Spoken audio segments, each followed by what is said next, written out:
मैं हूं अंकित Awasthi. Middle east के अंदर दर दर पल पर बदलते हालात में फिलहाल का अपडेट गहरा चिंताजनक है। चिंताजनक हालात यह है कि अमेरिका ने जिस तरह कल सुबह ईरान के अंदर न्यूक्लियर साइट्स को निशाना बनाया था, अब उसका बदला लेते हुए ईरान ने मिडिल ईस्ट में अमेरिकी ठिकानों को निशाना बनाना शुरू कर दिया है। ईरान ने चूंकि अपने परमाणु ठिकानों पर हमला लेने का जो हमला हुआ उसका बदला लेने के लिए कहा था, इसलिए उसने अमेरिका के अल उदीद एयरबेस को निशाना बनाया, जहां 8,000 से 10,000 के करीब अमेरिकी सैनिक मौजूद हैं। अपडेटेड रहने के लिए चैनल को सब्सक्राइब कर लीजिए, क्योंकि आपका साथ हमें मजबूती देता है। ईरान की तरफ से ऑलरेडी उनके विदेश मंत्री रूस की यात्रा पर हैं। ऐसे में क्या यह माना जाए कि रूस का समर्थन प्राप्त होते ही ईरान का अमेरिकी बेस पर हमला हुआ है, या फिर दूसरी तरफ ये जो ईरान का कतर पर हमला हुआ है, इस हमले की असल मंशा अमेरिका को दूर ले जाकर नहीं, उसके अपने क्षेत्र में जिनकी सुरक्षा की उसने गारंटी ले रखी है उनको नुकसान पहुंचाकर अमेरिका को नुकसान पहुंचाना है। या फिर तीसरा पहलू यह भी है कि ईरान ने अमेरिकी एयर बेस पर हमला किया हो, ईरान ने अपनी तरफ से अनाउंस किया है, लेकिन ईरान का मतलब प्रयास है, लेकिन इसमें कतर की सॉवरेनिटी का उल्लंघन हुआ है। तो क्या कहीं आने वाले समय में कतर की तरफ से ईरान पर भी हमले होंगे? बहुत सारे प्रश्न आज की इस घटना से विस्तार से सारी चर्चाएं, आइए शुरू करते हैं। अभी थोड़ी देर पहले का ही यह अपडेट है, इसलिए यह ज्यादा मायने रखता है। साथियों, डोनाल्ड ट्रंप ने जिस तरह से कल दुनिया को अपने एक्शन से बिल्कुल सरप्राइज कर दिया था, यह कहते हुए कि हम ईरान के अंदर जो सत्ता है, खैमने की जो सत्ता है, उसे कतई पसंद नहीं करते। रेजिम चेंज का समय आ गया है। मेक अमेरिका ग्रेट अगेन की तरह, यानी MAGA की तरह मेक ईरान ग्रेट अगेन का समय आ गया है, यानी कि MIGA का समय आ गया है। ऐसा कहते हुए इन्होंने कल ईरान पर हमले किए थे। इसी का रिटेलिएशन आज शुरू हुआ और घंटे भर पहले, अब 20-25 मिनट पहले की अपडेट्स हैं कि ईरान ने अमेरिका को पूर्व दी गई चेतावनी के आधार पर ही, क्योंकि ईरान कह चुका था कि यदि अमेरिका इस युद्ध में उतरता है तो उसके दो रिपरकर्शंस हो सकते हैं। पहला, एक कि वो स्ट्रेट ऑफ हॉर्मुज को बंद करके दुनिया के अंदर ऑयल प्राइसेस बढ़ा सकता है, और नंबर दूसरा, ईरान के द्वारा अमेरिकी ठिकानों पर जो कि मिडिल ईस्ट में स्थित हैं, ऐसा कहते हुए इन्होंने कतर पर हमला कर दिया। कतर पर हमला हुआ, उससे पहले एक बार मैप पर आप इसे समझ लें। यह पर्शियन गल्फ है, ईरान के दक्षिण के अंदर कतर है, कतर के अंदर अल उदैद एयरबेस है जिस पर हमला किया गया है। अल उदैद एयरबेस पर लगभग कहा जाता है कि 10,000 से ज्यादा अमेरिकी सैनिक एनी टाइम रहते हैं। मिडिल ईस्ट में 40,000 से 50,000 अमेरिकी सैनिकों का ठिकाना है। यह अमेरिका का सबसे बड़ा ठिकाना है। अमेरिका का मिडिल ईस्ट में सबसे बड़ा, या फिर यह कहिए कि यहां पर लगभग 100 से ज्यादा एयरक्राफ्ट रखने वाला यह वो ठिकाना है जिससे पूरी तरह से अफगानिस्तान, ईरान, इराक, इन सभी क्षेत्रों पर नियंत्रण रखा जाता है। कतर की राजधानी दोहा, जिसने कुछ समय पूर्व ही वर्ल्ड कप देखा था फुटबॉल का, आज वो ऊपर से आती हुई बॉल रूपी मिसाइलें देख रहा है। इन मिसाइलों को दोहा का निशाना दिखाया जा रहा है कि दोहा की तरफ ये आ रही थी।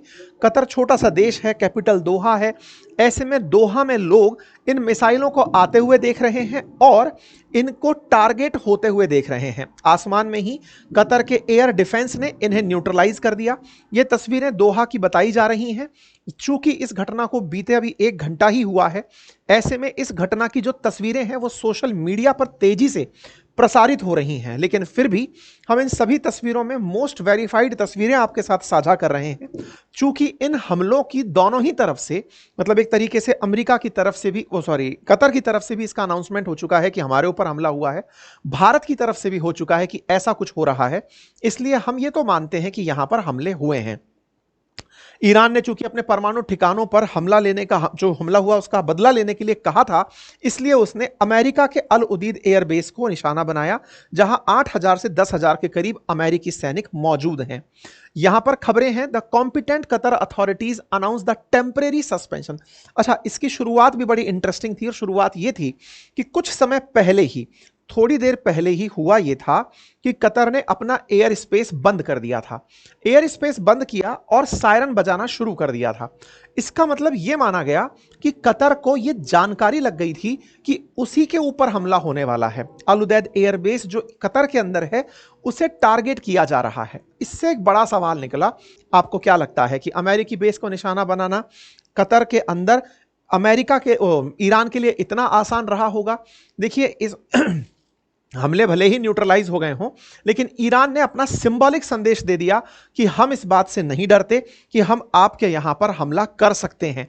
ऐसा कहते हुए ईरान ने कतर के अंदर अल उदैद एयरबेस पर निशाना बनाया और कुछ मिसाइल के जो डेब्रिस हैं वो दोहा के अंदर सड़कों के किनारे भी पड़े पाए गए हैं। ये सब हुआ कैसे? तो मैंने जैसे आपसे पहले भी कहा कि अमेरिका ने जिस तरह से इस हमले को टारगेट किया था, जिसमें अमेरिकी बॉम्बर्स ने जाकर के नातांज जैसे जो इनके यूरेनियम एनरिचमेंट प्लांट हैं उन्हें निशाना बनाया गया था। इस पूरी प्रक्रिया के अंदर अमेरिका जिस तरह से ईरान को बार बार धमकाता आ रहा था कि हम तुम पर हमला कर दिए हैं, तुम हम पर मत करना, अदरवाइज परिणाम बदल जाएंगे, लेकिन साहब ट्रंप की धमकियों का ईरान पर कोई असर नहीं हुआ। ईरान ने अल्टीमेटली यहां पर एक डिप्लोमेटिक मूव भी चालू किया और वो ये था कि इन्होंने आज ही, हालांकि हमने कल रात को अपने इसी टाइम पर सेशन में आपको बता दिया था कि ईरान ने अपने फॉरेन मिनिस्टर को रशिया भेजा है। वो रशिया जाकर के पुतिन से मिलने गए हैं। तो ये पुतिन से मिलने गए, आज इनकी पुतिन से बातचीत हुई, उसका वीडियो जारी हुआ। लेकिन एक बड़ा ही इंटरेस्टिंग वाकया हुआ कि जो वीडियो जारी हुआ उसके माध्यम से जो संदेश निकल कर आया, मतलब पुतिन यहां पर जो भाषण दिए वो ईरान को यह कहने का था कि हम आपका मसला यूनाइटेड नेशन सिक्योरिटी काउंसिल में लेकर के चले गए हैं, यूएनएससी में हम मुद्दा लेकर चले गए हैं। यह बात ईरान को पुतिन कहते हुए सुनाई दे रहे हैं। लेकिन क्या ईरान यही मांगने गया था या कुछ और, या फिर कैमरे पर नहीं आया? क्योंकि अल्टीमेटली जब यह मीटिंग खत्म हुई है उसके बाद कतर पर हमला हुआ है। क्या यह माना जाए कि ईरान को यह आश्वासन पुतिन से दिया गया कि आप पर अब अगर अमेरिकी हमला होता है तो हम आपको कुछ ना कुछ जरूर देंगे? इस बीच में इजराइल का क्या स्टैंड रहा? क्योंकि यह तो सब अमेरिका का शुरू किया हुआ है। इजराइल के ऊपर हो रहे हमलों की जगह कतर में अमेरिकी बेस पर हमला हो गया है। इन सब के बारे में केवल यही कहा जा सकता है कि यह मानते ही हैं कि यह सब किया धरा इजराइल का है, लेकिन अमेरिका जबरदस्ती आ गया और इस जबरदस्ती में अब चूंकि वो आ गया है तो हमें उसको भी निशाना बनाना पड़ेगा। अब बड़ा सवाल है कि कतर को निशाना बनाया, ऐसे में अमेरिका के कुल कितने ठिकाने हैं दुनिया में? साहब कुल 750 बेसिस पर अमेरिका है। अकॉर्डिंग टू 2022 में जो रिपोर्ट आई, दुनिया भर में अमेरिका के जो ठिकाने हैं वो लगभग 750 जगह पर हैं। वर्ष 2025 के मध्य में लगभग मिडिल ईस्ट में ही अमेरिका के 40 से 50 हजार सैनिक एट ए टाइम प्रेजेंट रहते हैं। जिस अल उदैद एयरबेस की कतर में बात हो रही है, इस एयरबेस पर 10,000 सैनिक एट ए टाइम प्रेजेंट रहते हैं। इस अल उदैद में लगभग 100 से ज्यादा एयरक्राफ्ट एनी टाइम प्रेजेंट रहते हैं। बड़ी संख्या में ड्रोन यहां पर रहते हैं। मिडिल ईस्ट में इनका सबसे बड़ा एयरबेस है। 1996 में यह स्थित बनाया गया था। लगभग 60 एकड़ में यह फैला हुआ एयरबेस है, या फिर यह कहा जाए तो इनका बेस है जहां पर हवाई जहाज प्रेजेंट है। इनको अमेरिका ही यूज करता है। कतर की तरफ से जो अभी तक सबसे बड़ा अपडेट है वो ये है कि वो इसे अपनी संप्रभुता पर हमला मान रहा है। बोले भाई भाई कह करके तुमने हमारे ऊपर गोला दाग दिया है। खैर, इन सभी अपडेट्स में जो सबसे लेटेस्ट अपडेट है वो ये कि यूएस के एयरक्राफ्ट सऊदी अरब एयरबेस से उड़ चुके हैं। ये आपके सेशन में आने से 2 मिनट पहले, मतलब अब तो 5-10 मिनट तो इसको करते हुए हो गई, इससे 10 मिनट पहले का ये जानकारी है। तो ऐसे में 10 मिनट पहले की जानकारी ये है कि सऊदी अरब के अंदर जो यूएस के एयरबेसेस हैं वहां से एयरक्राफ्ट टेक ऑफ कर चुके हैं। अब वो ईरान पर हमला करने जाते हैं या कुछ और है, ये प्राप्त जानकारी ताजा रिपोर्ट्स में दिखाई जा रही है। कंफर्मेशन अगेन वॉर टाइम में सूचनाओं को बहुत ही ध्यान से यूज किया जाता है। फिलहाल के लिए इतना ही। अपडेटेड रहने के लिए चैनल को सब्सक्राइब कर लीजिए, क्योंकि आपका साथ हमें मजबूती देता है। Thank you so much.